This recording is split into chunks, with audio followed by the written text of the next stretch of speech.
एनात्मा बुध्यतात्मैव परत्वेनैव चापरम् अक्षयानन्तबोधाय तस्मै सिद्धात्मने नमः। तस्मै सिद्धात्मने नमः। नमो सिद्ध परमात्मने अक्षय बोध स्वरूप जेणे आत्मा आत्मरूप पर जाण्यो पररूप।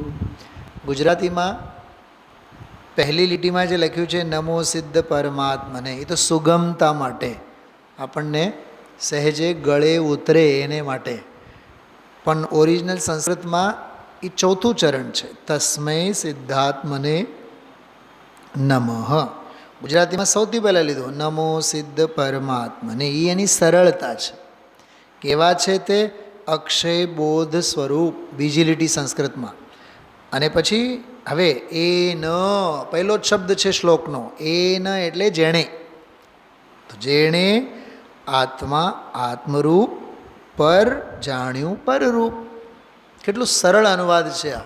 હા, નમો સિદ્ધ પરમાત્મને અક્ષય બોધ સ્વરૂપ જેણે આત્મા આત્મરૂપ પર જાણ્યું પરરૂપ. આનો આખો ગુજરાતી અનુવાદ પણ બહુ સરસ છે, કાવ્યો પણ, ટીકા તો બહુ સરસ જ છે, ખૂબ સરસ સંકલન છે. ગુરુદેવશ્રીએ મને જ્યાં સુધી યાદ છે, કાલના જ પ્રવચનમાં આની જે વ્યાખ્યા કરનારા છે ગુજરાતીમાં, એના વખાણ કર્યા હતા ગુરુદેવશ્રીએ. નામ લીધું હતું, છોટાલાલ એવું કંઈક નામ છે. હા, મૂળ એમાં છે, આમાં નથી લીધું, પણ ઓલામાં મૂળમાં લીધું છે. એ જે ગુજરાતીમાં જે અનુવાદ અર્થાત એ બધું કર્યું છે ને, જો આમાં છે, આમાં છે એનું નામ, જો છે છોટાલાલ ગુલાબચંદજી ગાંધી સોનાસન. આને બહુ સરસ કામ કર્યું છે. હિંમતભાઈ પંડિતજી પછી ઘણા બધા શાસ્ત્રોના ગુજરાતી અનુવાદ તો કર્યા જ, પણ સાથે સાથે દળદાર વ્યાખ્યાઓ પણ કરી, અન્ય ગ્રંથોના સંદર્ભો લઈ લઈને. એટલે એ જે શ્લોકનો અર્થ તો 2 લીટીમાં છે, ટીકા વધીને 4-5 લીટીમાં વાત પૂરી. પ્રભાચંદ્ર આચાર્યની ટીકા તો બહુ ટૂંકી છે. તમને હમણાં એનો પણ એક બતાવીશ. હમણાં 5-6 લીટી 8 લીટી એટલે ઘણું થયું. અને પછી 50-50 લીટીની વ્યાખ્યા, વિશેષાર્થ, ભાવાર્થ, એ બધું એમણે કર્યું છે. ગુરુદેવશ્રી એમને યાદ કર્યા હતા. યાદ આવે છે દામજીભાઈ તમને? ગુરુદેવશ્રી વખાણ કર્યા હતા, સરસ લખ્યું છે એમ કરીને. આજે તો નહીં જ, પણ ગઈકાલે નહીં, લગભગ પરમ દિવસના જ પ્રવચનમાં છે. હા, કાલે પણ આવશે ને. અચ્છા, છોટાલાલના વખાણ કરશે. હા, જો છોટાલાલ ગુલાબચંદ ગાંધી, જો આ દામજીભાઈ આવતીકાલનું એ પ્રવચન વાંચીને બેઠા છે, રાજુભાઈ. અને આપણા કમનસીબ કેવા, આપણે તો આજનું નથી સાંભળ્યું. મારી વાત કરું છું. હા, બપોરે હું સાંભળી શક્યો. બહુ આમ ખરેખર અહોભાગ્યની વાત છે. આવા જીવો બધા જો BA બનેલા છે, ઓનર્સ, STC કરેલા, જો કલમ કેવી ચાલી. ચલો, હવે આપણે શરૂ કરીએ છીએ. બીજો શ્લોક, પહેલા શ્લોકનો પાઠ કરીએ. હા, પાના નંબર 63 ઉપર તમે જોઈ શકો, નહીં તો એના પહેલાં જે છે 50-51, જ્યાં એ શ્લોક ચાલુ થાય છે. જો બીજો શ્લોક, પાના નંબર 51. જયંતિ યસ્યાવદતોપી ભારતી વિભૂતયસ્તીર્થ કૃતોપ્યનિહિતો શિવાય ધાત્રે સુગતાય વૈષ્ણવે જિનાય તસ્મૈ સકલાત્મને નમઃ જિનાય તસ્મૈ સકલાત્મને નમઃ. ફરી એકવાર. જયંતિ યસ્યા વદતોપી ભારતી વિભૂતયસ્તીર્થ ક્રતોપ્યનિહિતુઃ શિવાય ધાત્રે સુગતાય વૈષ્ણવે જિનાય તસ્મૈ સકલાત્મને નમઃ જિનાય તસ્મૈ સકલાત્મને નમઃ. માત્ર સંસ્કૃત શ્લોક ઉપર ધ્યાન આપજો. તસ્મૈ સકલાત્મને નમઃ. તે સકલાત્મા એટલે સકલ પરમાત્મા એટલે અરહંત ભગવાનને. અરહંત ભગવાન એટલે અરહંત 7 પ્રકારના હોય કેવળી, એમાં તીર્થંકર અરહંત ભગવાનને નમસ્કાર હો. કેમ કે વાણી કોની ખરે છે, ઉપદેશ કોનો, ખ્યાલમાં આવ્યો? હા, એમ. તો સકલ આત્મા એટલે 13મા ગુણસ્થાન વર્તી. કલ એટલે શરીર, સકલ એટલે શરીર સહિત. તો શરીર સહિત કોણ હોય? અરહંત ભગવાન. તો હવે એક સવાલનો જવાબ આપણને મળી ગયો. પહેલા શ્લોકમાં સિદ્ધોને વંદન કર્યા, બીજા શ્લોકમાં અરહંતોને વંદન કર્યા. નમો સિદ્ધાણમ અને પછી નમો અરહંતાણમ. શું સમજાણો? આ નમોકાર મંત્રનો આમાં ક્રમ આવો છે. સૌથી પહેલાં અમે નમો સિદ્ધાણમ અને હવે પછી કહે છે નમો અરહંતાણમ. આ ઈષ્ટ દેવતા. અચ્છા, બીજી એક બહુ ગજબની વાત ગઈકાલે રાત્રિના સ્વાધ્યાયમાં આપણે લીધો હતો, યાદ કરજો. અરહંત ભગવાનને વંદન, હા, સિદ્ધ ભગવંતોને વંદન કર્યા. ઓલો પહેલા શ્લોકમાં સિદ્ધ ભગવંતોને વંદન કર્યા એટલે અરહંત આદિકનું પણ આમાં ગ્રહણ કરી લેવું. યાદ આવ્યું? કેમ કે તેઓ પણ બધા અંશે સિદ્ધ છે. શું કીધું? ઓય રાજુભાઈ, પહેલે દિવસે પાઠશાળામાં નમોકાર મંત્ર બોલી નહીં શકવાનો ભેંકડો તાનનારો બાળક એ અંશે બહુ મોટો મુમુક્ષુ છે. શું સમજાણું? અરે આજે તને બાળક દેખાય, એ કાલ હવારનો એ શાસ્ત્ર સભામાંનો પહેલો શ્રોતા હશે.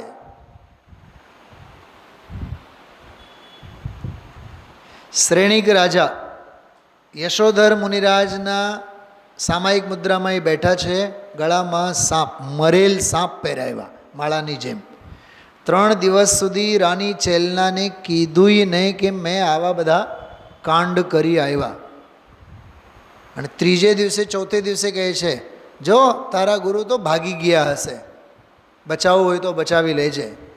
હવે હું જોઉં છું કેવી રીતે તારા ગુરુ સ્વરૂપ અને સ્વભાવમાં લીન રહે છે, ક્રૂરતા કેવી. બરાબર?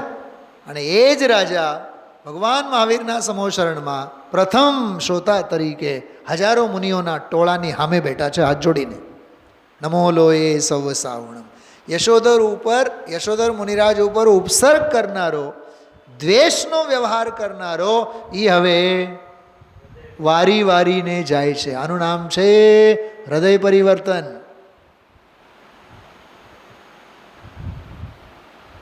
આ જીવનું લો ને, પંડિતજી ગાયબ, સમોશરણમાં ભાઈ સાહેબ હાજર.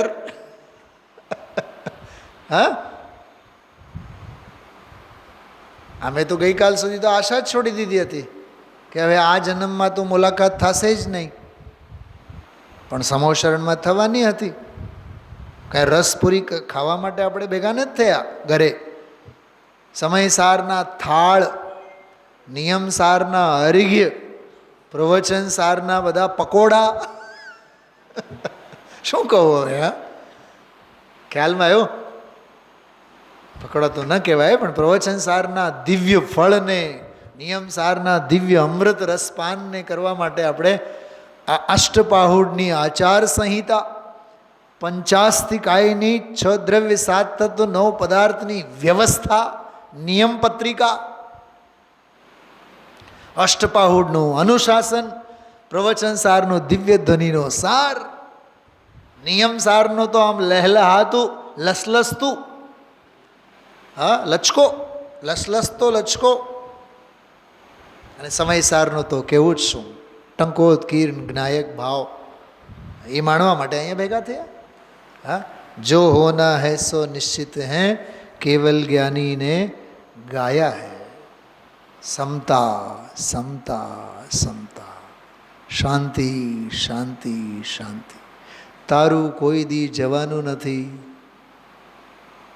તારું જાય તો એ કોઈ દી તારું હોય નહીં, તારું કોઈ દી જાય નહીં, અને જે જાય એ કોઈ દી તારું હોય જ નહીં. તો બીજા શ્લોકમાં અરહંત ભગવંતોને વંદન કર્યા છે. તો પહેલા શ્લોકમાં નમો સિદ્ધાણમ, બીજા શ્લોકમાં નમો અરહંતાણમ. અને પહેલા શ્લોકની જ ટીકામાં કીધું હતું અહીંયા સિદ્ધોને વંદન કર્યું, તો આમાં અરહંત આદિકને પણ બરાબર સમજી લેવું. કેમ કે અરહંત આદિક પણ એનું જે લોજિક આપેલું છે ને રાજીવભાઈ, મને તો ખરેખર નતમસ્તક થવાનું મન થયું. કેમ કે અરહંત આદિક પણ બધા અંશે સિદ્ધ છે. વાહ! કાર્ય સિદ્ધ તો થયું જ છે ને. કૃત્યના અંકુર તો ચોથામાંય ફૂટ્યા છે, પાંચમામાં તો ઉગી આવ્યા છે, છઠ્ઠા સાતમા વાળાના તો કેવું જ શું લીલું છમ, શ્રેણીવાળાની તો વાત જ સી કરીએ, અને અરહંતની તો વાત જ સી કરીએ. સિદ્ધત્વ શૈશવ દશામાં છે ચોથે, બાળ બન્યો પાંચમે, છઠ્ઠા સાતમામાં તો કિશોર થયો, શ્રેણીમાં તો શ્રેણીના ગુણસ્થાનોમાં તો 8 થી 12 સુધી તો જુવાન બન્યો, અને 13મામાં તો સાવ જઈને પ્રૌઢ કોઠે પડી ગયો એ આખો સિદ્ધત્વ. રાજુભાઈ શું કીધું? આમે હમણાં મેં શું કીધું? મેં જે કીધું ને એટલું મને લખીને આપો, 1 લાખ રૂપિયાનું ઇનામ આપીશ તમને. ચોથે ગુણસ્થાનથી સિદ્ધત્વના અંકુર ફૂટ્યા કે નહીં? સિદ્ધ બન્યા બાદ તો એ વટવૃક્ષ, ઘેઘૂર વટવૃક્ષ બની ગયો. એ વિછિયાનો વડલો, જ્યાં ઓમકાર નાદ ગુરુદેવશ્રીને વિછિયા જ ને કે વડિયા? વિછિયા, હા વિછિયા, વિછિયા. તમારો વડિયા નહીં ને? વિછિયા ને? એ તો તમે વડિયા, પણ બોલો વડલો તો વિછિયાનો ને? હા. તો અંશે સિદ્ધ છે એમ. તો અરહંત સિદ્ધ, અરહંત આચાર્ય ઉપાધ્યાય સાધુ બધા જ લઈ લેવાના. જો નિયમસારની ટીકા લખનારા પદ્મ પ્રમલધારી દેવ આચાર્ય નહોતા, સાધુ હતા, તો એ આવી ગયા. ખ્યાલમાં આવ્યું? ઉપાધ્યાય કક્ષાના જે સાધકો શાસ્ત્રો લખે એ આવી ગયા. બાકી આચાર્ય કુંદકુંદ અને અમૃતચંદ્રાચાર્ય દેવ જેવા આચાર્ય તો બધા, તો આચાર્ય ઉપાધ્યાય અને સાધુ. અને સાધનાના માર્ગે લાગેલા 5મા ગુણસ્થાન વર્તી, 4થા ગુણસ્થાન વર્તી બધા સાધકો આવી ગયા. તો એનો અર્થ શું થયું ખબર? હવે ત્રીજો અર્થ કરું છું. પહેલો અર્થ શું હતું? પહેલા શ્લોકમાં સિદ્ધોને વંદન, બીજા શ્લોકમાં કોને વંદન? અરહંતોને. હવે ત્રીજી વાત સાંભળો. 2 શ્લોકમાં 5 પરમેષ્ઠીઓને વંદન. કેમ કે અરહંત આચાર્ય ઉપાધ્યાય અને સાધુ પણ કોણ છે? અંશે સિદ્ધ છે. તો સિદ્ધોને વંદન કર્યા, એમાં 5 પરમેષ્ઠીને વંદન તો થઈ જ ગયા, પણ આમાં જુદી રીતે અરહંતોને વંદન કર્યા. તો અરહંતોને વંદન કાં કર્યા? એમની વાણી એવી છે, જીનવાણી. તો જીનવાણી જેમની, તો જીનવાણી કાંઈ અરહંતની જ નથી, આચાર્યની પણ છે, ઉપાધ્યાયની પણ છે, સાધુની પણ છે. સંઘને સાધુ પણ સમજાવે, સંઘને ઉપાધ્યાય પણ સમજાવે. સંઘને આચાર્ય પણ સમજાવે, સમો શરણમાં અરહંત ભગવાન સમજાવે. એમનો દરબાર મોટો હોય, એમનો દરબાર નાનો હોય. દરિયાનું પાણી તો પાણી કહેવાય જ છે, પણ વાવનું ખાબોચાનું પાણી એ પાણી જ કહેવાય છે. સમજો કે ચકલી તરફડતી હોય અને એની સામે જરીક વાટકીમાં ભરીને તમે જળ મૂકો, અરે બે છાંટના એના ઉપર છાંટો, ફટ તેની ઊભી થઈને ઉડી જશે. દરિયાની ક્યાં જરૂર છે? શું કીધું મેં આ? હા, કાલે મેં કીધું તો રાત્રે અક્ષય તૃતીયાના સંદર્ભમાં, જે ઉપદેશ આપે, જે સમજણ પૂરી પાડે, જે દેશના પૂરી પાડે સામેવાળા જીવને માર્ગે લાવવા માટે, એના જેવો કોઈ જ્ઞાનદાન નથી. રોટલા આપનારના મહિમા આવે છે આપણને રાજુભાઈ. તમારા મારા અને તમારા જેવા બધા ભિખારા લોકો, ભિખારા કહું છું, જે આપણને પગાર આપે ને, આમ એમ લાગે જાણે કે આપણી જિંદગી હાચવે છે.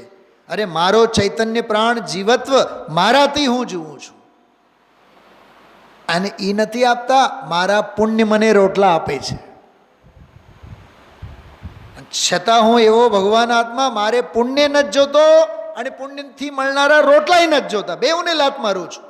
કેમ કે મારે દ્રવ્ય કર્મે નથી જોતો અને ભાવ કર્મે નથી જોતો અને નો કર્મે નથી જોતો, કેમ કે ત્રણેયથી રહિત હું તો સ્વયં સિદ્ધ ભગવાન આત્મા છું.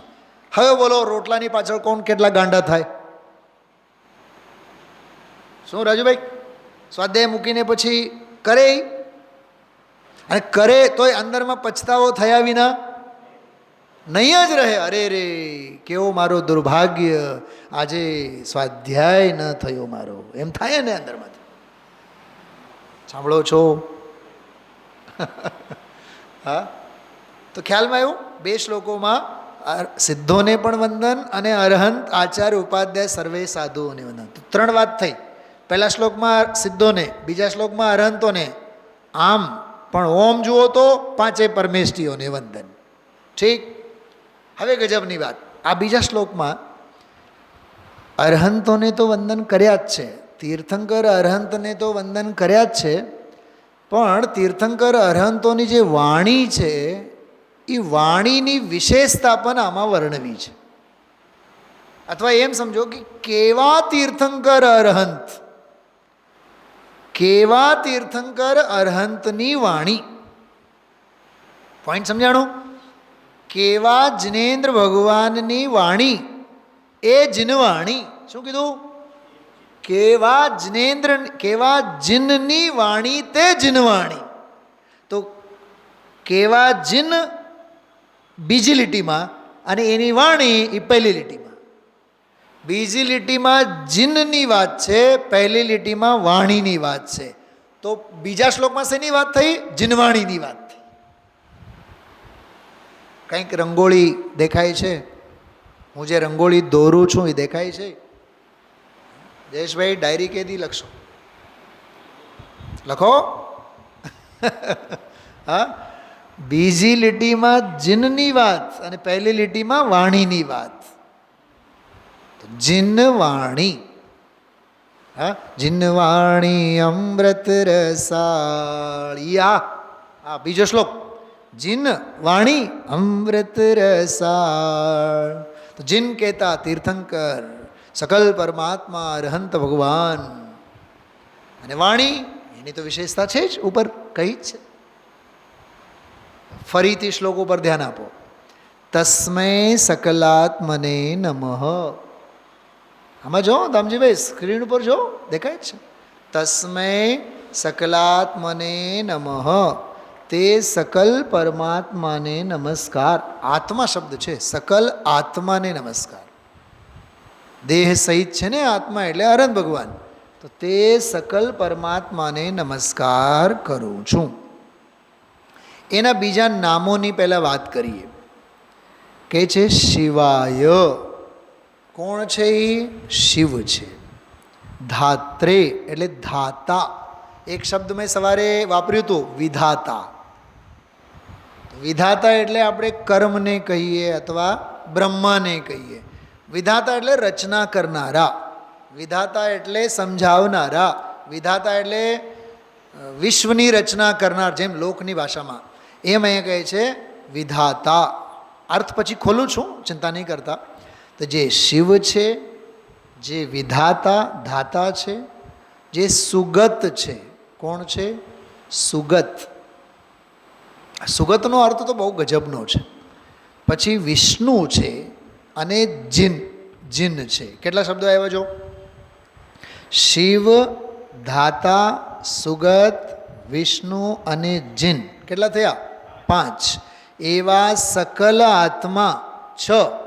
એવા કોણ? પહેલી લીટીમાં એક શબ્દ છે તીર્થંકર, તીર્થકૃત. જો અહીંયા દેખાય છે ઉપર પહેલી લીટીમાં તીર્થકૃતો હો, એટલે તીર્થને કરનારની. તો તીર્થને કરનાર એટલે તીર્થંકર. તો તીર્થંકર કહો, સકલ આત્મા કહો, શિવ કહો, ધાતા કહો, સુગત કહો, વિષ્ણુ કહો, જીન કહો. અર્થઘટન સમજાય છે? બરાબર.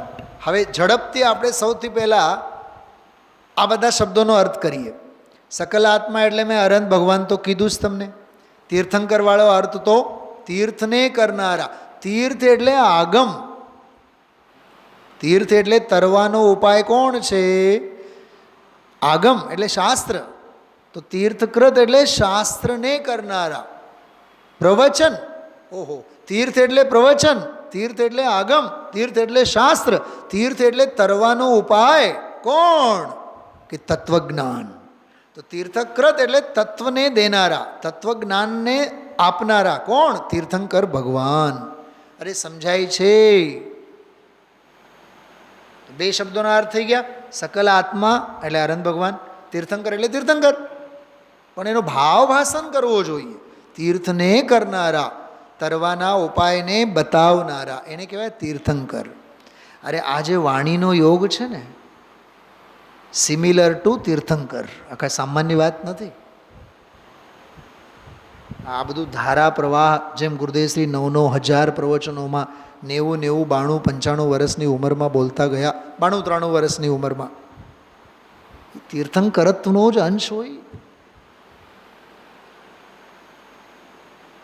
અને હું જે અહીંયા બેસીને જે આત્મવિશ્વાસથી છલોછલ આગમ, અધ્યાત્મ, ન્યાય, તર્ક, આ બધું જે કાંઈ અંદર અંદર અંદર અંદરથી માલ બધું નીકળે છે ને, એ જાતનો જ પુણ્યનો ઉદય છે. બાકી તો મહાપાપનો ઉદય બધો જીભ લથડે, પેરેલિસિસનો અટેક આવી જાય.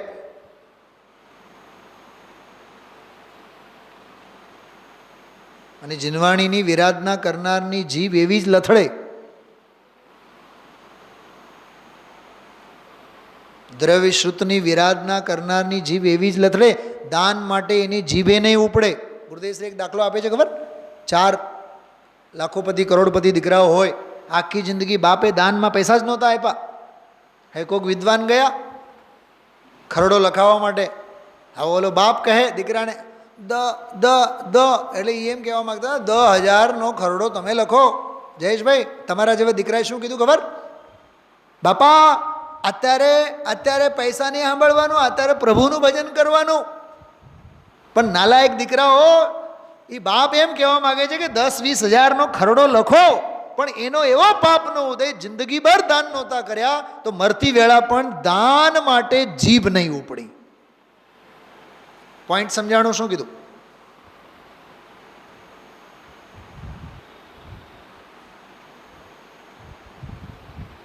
તો તીર્થંકર અને સકલ આત્મા 2 થયા.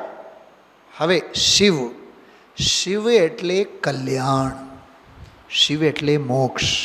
જે મુક્તિને ભેટેલા છે, જે મોક્ષને પામેલા છે, જે શાશ્વત સુખને પામેલા છે, એને કહેવાય શિવ. શિવ એટલે કલ્યાણ. તો શિવાય, આમાં અર્થ પણ છે, અર્થ પણ વાંચશું આપણે. તો મુક્તિને પામેલા, શિવ સુખને પામેલા. ધાત્રે, ધાતા. અસી, મસી, કૃષિ, વાણિજ્ય વગેરેની જે ગ્રહસ્થોચિત, ગ્રહસ્થ આશ્રમ માટેની જેમણે શિક્ષા આપી હોય એને કહેવાય ધાતા.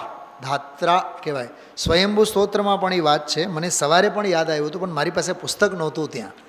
સવારે જે આપણે ઓનલાઈન સ્વાધ્યાય લીધું હતું ત્યારે મને આ બહુ યાદ આવતું હતું આજે.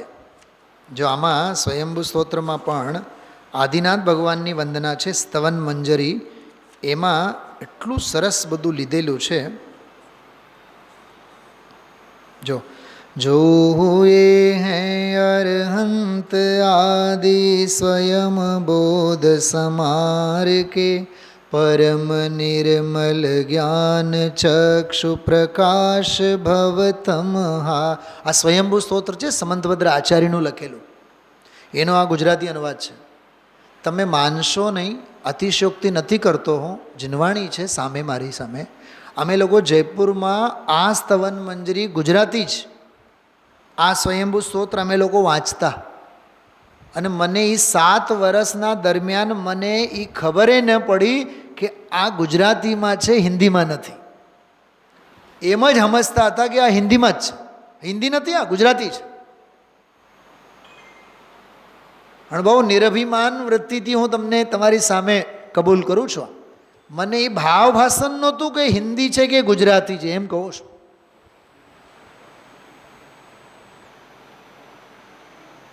એટલે કેવી વસ્તુ નજરોની સામે 30-35 વર્ષ પહેલાં આવી ગઈ છે મારી નજરોની સામેથી, એમ કહું છું તમને.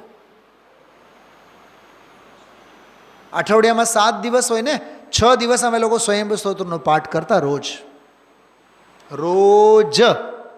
સાંજના.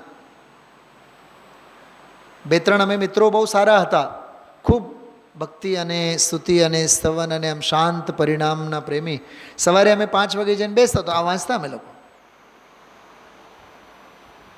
શાંતિથી, આનંદથી. તો આમાં જો પંક્તિ છે, સૌ પ્રજાપતિ હો પ્રથમ જિસને. જો સૌ પ્રજાપતિ, સૌને માટે પ્રજાપતિ એટલે વિધાતા. સૌ પ્રજાપતિ હો પ્રથમ જિસને પ્રજા કો ઉપદેશિયા. પ્રજાને માટે ઉપદેશ આપ્યો. શેનો? અસી કૃષિ આદિ કર્મ સે જીવન ઉપાય બતા દિયા. બોલો, એ આજે બહુ બહુ જબરદસ્ત ચર્ચા ગુરુદેવના પ્રવચનમાં આવી છે કે અસી મસી કૃષિ વગેરેનો ઉપદેશ. આરંભનો જ ઉપદેશ અને પાપનો જ ઉપદેશ નથી. અરે શાંતિથી પોતાની આજીવિકા કરો, રોટલા રળો, એ ઉપદેશ આપવા પાછળ પણ જીવનની ઉન્નતિનો ઉપદેશ છે, ધર્મનો ઉપદેશ છે. ધર્મ કરત સંસાર સુખ, ધર્મ કરત નિર્વાણ. સવારે મેં કીધું હતું, ખ્યાલમાં આવે છે? હા. ફિર તત્વજ્ઞાની પરમવિદ. જો પછી શું કર્યું? તત્વજ્ઞાની પરમવિદ અદ્ભુત ઉદય ધરતારને સંસાર ભોગ મમત્વ ટાળા સાધુ સંયમ ધારને. પછી પોતે દીક્ષા લીધી, એની બધી વાત એમાં છે. પણ અસી મસી કૃષિ વાણિજ્ય વગેરે કુલકરો હોય ને, કુલકરો બધા તીર્થંકરો, ખાસ કરીને પહેલા તીર્થંકર આદિનાથ ભગવાન, એમના પિતા નાભિરાય, એ બધા નગરજનોને કેવી રીતે શાંતિથી રહેવું, ખાવું પીવું, એ બધી શિક્ષા એમણે આપી. એની શિક્ષા આપનારને ધાતા કહેવાય. બસ પોઈન્ટ એટલો જ છે, એ ધાત્રે. તો શિવાય અને ધાત્રે બે વિશેષણ. ત્રીજું સુગતાય. સુ એટલે સુખ, ગત એટલે પામેલા. જે સુગત એટલે શાશ્વત સુખને પામેલા. આમાં બહુ સરસ અર્થ કરેલો છે. જે શાશ્વત સુખ છે, જે મુક્તિ સુખ છે, એને પામેલા. સમ્યક જ્ઞાન એને પામેલા, મોક્ષને પામેલા. તમને મેં સ્વાધ્યાયમાં શરૂઆતમાં શું કીધું હતું? હું જે કાંઈ અહીંયા કહીશ તમને એમ થશે કે 5-6 કલાકનો વિષય છે, કીધું હતું મેં. હવે એક એક વિશેષણને માથું ફોડીને તમે લખો અને એક એક પાના નહીં ભરો તો મારી વાત ખોટી. ભાવ ભાષણ કરો. કેવળ એ 2 લીટી આપણે વાંચી ગયા, કેમ કરીને ગુરુદેવશ્રી 2 પ્રવચનો કર્યા હશે આના ઉપર. આજનું થયું એ આવતીકાલનું વળી છે ને, એમાં દરિયો ભરેલો. આપણી પાસે દામજીભાઈ આંખો છે, ગુરુદેવશ્રી પાસે નજર છે. આંધળા છીએ આપણે આંખો હોવા છતાં. જયેશભાઈ, પાથરેલી લાલ જાજમ જોઈને આપણને એમ થાય કે વાહ અમારો પુણ્યનો ઉદય. મરી ગયા, ગુરુદેવશ્રીને શું દેખાય? ભાઈ આમાંથી બહાર નીકળવું અઘરું પડશે. બોલો રાજુભાઈ, તમે ક્યાંક રિસેપ્શનમાં ગયા હો, હા, રાત્રે 9 વાગે 10 વાગે તમે ગયા, 10 વાગે બરાબર. હવે તમે હજી રિસેપ્શનમાં જઈને બેઠા, એટલી વારમાં કોઈક જ્યુસ લઈને આવ્યા, પછી બીજા ફ્રૂટ ડીશ લઈને આવ્યા. તમને એમ ન લાગવું જોઈએ કે મહાપાપનો ઉદય થયો? શું કીધું મેં? કેમ કે અહીંયા 8 થી 9 તો તમે સરસ મજાનો તત્વજ્ઞાનનો લાભ લઈને ગયા છો. તો અહીંયા તો તત્વજ્ઞાનનો દરબાર અને ત્યાં વિષય ભોગોનો દરબાર, અને ન છૂટકે વળી પાછો 10 વાગે ઓલો ભાઈબંધ દોસ્તાર મિત્ર એ વેટરની જોડે જ. નહીં નહીં રાજુભાઈ, તમે ના તો નહીં જ પાડો, એટલે ધરાર તમને રાત્રિ ભોજન કરાવે. બોલો એ પાપનો ઉદય છે કે પુણ્યનો ઉદય છે? બોલતા નહીં.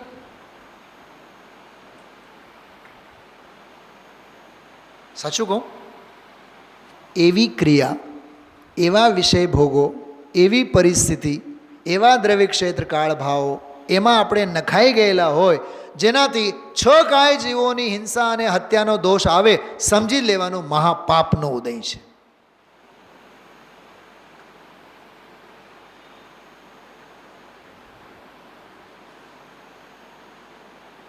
રાત્રે 10 વાગે ત્રિકોણબાગ જવું પડે, બરાબર. કીડા મકોડાઓ તો ક્યાંય દેખાવાના છે નહીં. બોલો એમાં 6 કાય જીવોનો ઘાત થાય કે નહીં?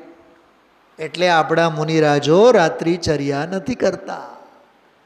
સાચું કહું તમને, આત્માર્થી જીવ મુમુક્ષુને પણ રાત્રિચર્યા બને ત્યાં સુધી ટાળવા જ જોઈએ.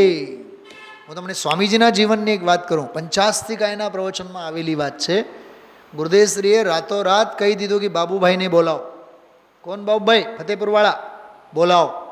વાવડ પહોંચી ગયા અને ઓલા બાબુભાઈ ફફડે ગુરુદેવ કેમ કરીને યાદ કર્યા, ગુરુદેવ કેમ કરીને યાદ કર્યા. બીજે દિવસે સભામાં હાજર, ભરી સભામાં ગુરુદેવશ્રી કહી દીધું, બાબુભાઈ એવું આપણે સાંભળ્યું છે કે રાત્રે આપણે બસમાં પ્રવાસ કરીએ છીએ ને દિવસે તીર્થયાત્રા કરીએ છીએ. જન્મ નામધારી જૈનને પણ આવી જાત્રા ન હોય. એ પ્રમાણ મારી પાસે છે, 50 કાયના પ્રવચનમાં છે. અરે સસલા નોયડા આ બધા જીવો વિચરણ કરતા હોય, કચ્ચર ઘાણ નીકળે, હિંસા થાય. રાત્રિચર્યા કરવી, પોઈન્ટ સમજો આ વાત. અને દિવસે વળી પાછું આપણી જાત્રાઓ કેવી થાય છે બતાવો. બોલો રાજુભાઈ, બોલો. ગૌરવથી કહીએ, અમારે તો નાઇટ જર્ની તો અમને તો વાંધો જ નહીં આવે. અરે ડૂબી મર તું જાત્રા માટે જાય છે અને રાત્રે સફરનો વિચાર કરે છે, અને ગુરુદેવ તો ના પાડે છે. એટલે આ ગુરુને ચારે બાજુથી સાંભળવું જોઈએ. આ પોપાભાઈનું રાજ્ય નથી. દોષને દોષ તરીકે સ્વીકાર કરો. તો શિવ એટલે કલ્યાણ, દાતા એટલે અસી મસી કૃષિ આદિકનો ઉપદેશ દેનારા, સુગત એટલે સમ્યક ગતિને યથાર્થ સુખને પામેલા, વિષ્ણુ એટલે સર્વવ્યાપક. તો લોકાલોકને જાણે છે ને કેવળી ભગવાન સર્વજ્ઞ છે, તો વિષ્ણુ એટલે સર્વવ્યાપક એટલે જ્ઞાનની અપેક્ષાએ. અને જિનાય એટલે જેમણે ઇન્દ્રિયોને જીત્યા છે એવા તે સકલ આત્મા તીર્થંકર પરમાત્માને નમસ્કાર. થઈ ગયા. હવે જયંતી જયવંત વર્તો. શું જયવંત વર્તો? ભારતી વિભૂતય. જો દેખાય છે, ભારતી વિભૂત. ભારતી એટલે વાણી, વિભૂતય એટલે વાણી વગેરે વૈભવ અથવા વાણી રૂપી વૈભવ, દિવ્ય ધ્વનિ. ભારતી વિભૂતય એટલે દિવ્ય ધ્વનિ, બહુવચન શબ્દ છે. ભારતી વિભૂતય, વાણી વગેરેનો જે વૈભવ છે, અષ્ટપ્રાતિહાર્ય જે પણ બહારના બધા 46 બધા એમના સાતિશયો પરમૌદારિક દેહ આદિ સમોશરણ આદિ બધા તો કહે છે ભારતી વિભૂતયલ વાણીરૂપી વૈભવ વિભૂતિ કોની છે કે તીર્થકૃતો તીર્થંકરોની છે. તો એ વાણીરૂપી વિભૂતિ કેવી રીતે ખરે છે કહે છે અનિહિતુ ઈચ્છા ન હોવા છતાં પણ જે ખરે છે. અને યસ્ય અવદતો અપી ભગવાન બોલતા નથી અવદતો અપી નહીં બોલતા હોવા છતાં અને બોલવાની ઈચ્છા ન હોવા છતાં પણ જેમની ભારતી રૂપી વાણી રૂપી વિભૂતિ જે તીર્થંકર ભગવંતોની છે તે જયવંત વર્તો. આવી વાણીની વાત પહેલી લીટીમાં. ફરીથી મારે કહેવા માટે તાકાત નથી મારી પાસે, એકવાર સમજાય તો સમજો. આવો આ ગજબનો ચિત્ર છે આમાં. હવે આવતીકાલે આજના સ્વાધ્યાયનો ભાવ ભાષણ કરીને બેસો તો મજા આવશે.